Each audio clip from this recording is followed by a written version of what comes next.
This video is on calculating the probability for a posterior event.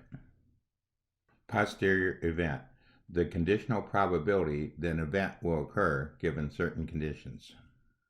A July 2018 of 1,002 registered voters polled found 68% of Republicans believe event D, the Democratic Party has swung too far left.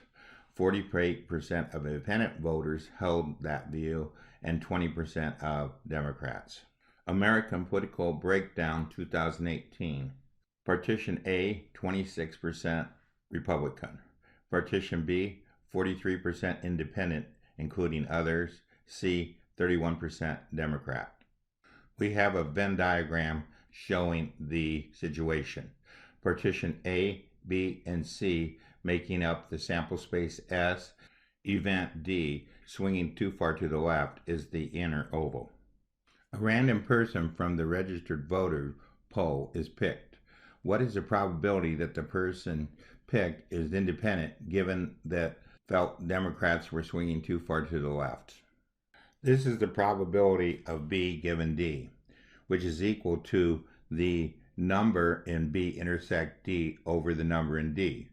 Dividing both the numerator and denominator by the sample space, the number in the sample space, we get the probability of the intersection of B intersect D over the probability of D. Then the probability of D is equal to the probability of A intersect D plus the probability of B intersect D plus the probability of C intersect D. We put the probabilities in a tree diagram. The 26 Republican, 43% independent, and 31% Democrat is in the first branch of the tree. The 68% Republican, 48% independent, and 20% Democrat is in the top of the second branch. To get these intersect probabilities, we take the branches of the tree and multiply them together. So the probability of B intersect D is these two branches multiplied together. The probability of A intersect D is these two branches. Again, the probability of B intersect D is these two branches. And the probability of C intersect D is these two branches.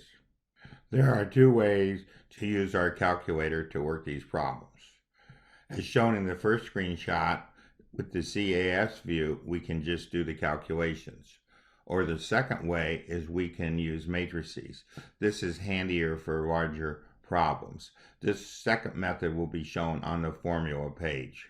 Our first calculation shown in the history area is where we take the partition and add them together to get the sample space 1.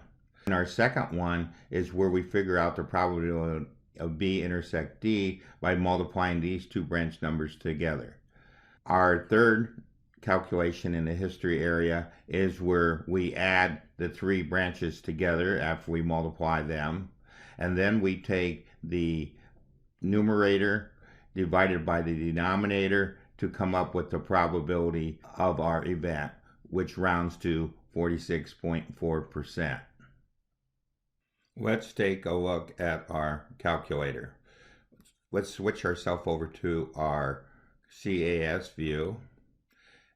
We decided to look at two more probabilities for the event that the person picked was a Republican and the person picked was a Democrat, given that they felt the Democrats were swinging too far to the left.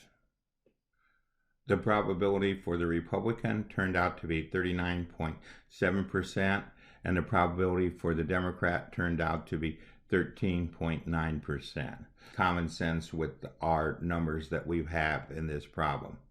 This ends our lesson on posterior event probabilities.